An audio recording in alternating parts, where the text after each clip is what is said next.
দীর্ঘ ৯ বছর পর শনিবার কিশোরগঞ্জে অনুষ্ঠিত জেলা বিএনপির ত্রিবার্ষিক সম্মেলনের উদ্বোধন করেন দলের মহাসচিব মির্জা ফখরুল ইসলাম আলমগীর। সকাল থেকে সম্মেলনস্থলে এসে জড়ো হয় জেলা ও উপজেলা পর্যায়ের নেতারা। বিভিন্ন ব্যানার ফেস্টুনে সাজানো হয় সভাস্থল।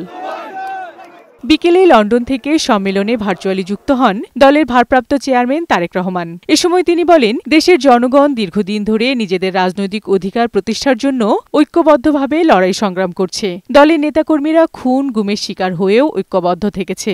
সেই ঐক্যকে ধরে রেখে কাজ করে গেলে আগামী ফেব্রুয়ারিতে সফল জনরায় দলের পক্ষে আসবে বলেও জানান তারেক রহমান। এত সংখ্যক নেতাকর্মী আমাদের থাকতেই পারে, বিভিন্ন নেতাকর্মীর বিভিন্ন মতামত থাকাটাই স্বাভাবিক, কিন্তু দলের যখন একটি সিদ্ধান্ত গৃহীত হয়ে যাবে, আমাদের কাজ হচ্ছে দলের সিদ্ধান্তের পিছে এসে দাঁড়ানো। আমরা যদি আগামী ফেব্রুয়ারি মাস পর্যন্ত প্রত্যেকটি নেতা কর্মী এরকম ইস্পাতের মতন ঐক্যবদ্ধ থাকতে পারি, তাহলে আজ যেমন একটি সফল সম্মেলন অনুষ্ঠিত হলো, ইনশাল্লাহ আমরা একটি সফল জনরায় আমাদের পক্ষে আনতে সক্ষম হব।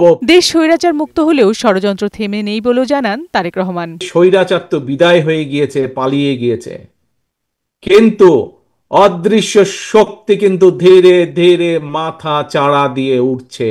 আজকে যদি দেশের স্বার্থের কথা আমরা বিবেচনা করি, দেশের মানুষের অধিকারকে, সেটি রাজনৈতিক অধিকার, দেশের মানুষের অর্থনৈতিক অধিকার যদি প্রতিষ্ঠিত করতে হয়, উন্নয়ন এবং শিক্ষা এবং গণতন্ত্রের অগ্রযাত্রাকে যদি ধরে রাখতে হয়, যদি সামনের দিকে এগিয়ে যেতে হয়, আমাদের আর আজকে বসে থাকার সময় নেই। নেতাকর্মীদের সতর্ক থাকার পরামর্শ দিয়ে তারেক রহমান বলেন, দলের সম্পর্কে কেউ যাতে জনগণের কাছে বিভ্রান্তি ছড়াতে না পারে। কেউ যেন আমাদের নাম ব্যবহার করে জনগণের মধ্যে আমাদের সম্পর্কে বিভ্রান্তি ছড়াতে না পারে, এই ব্যাপারে আপনাদের প্রত্যেককে দায়িত্ব গ্রহণ করতে হবে।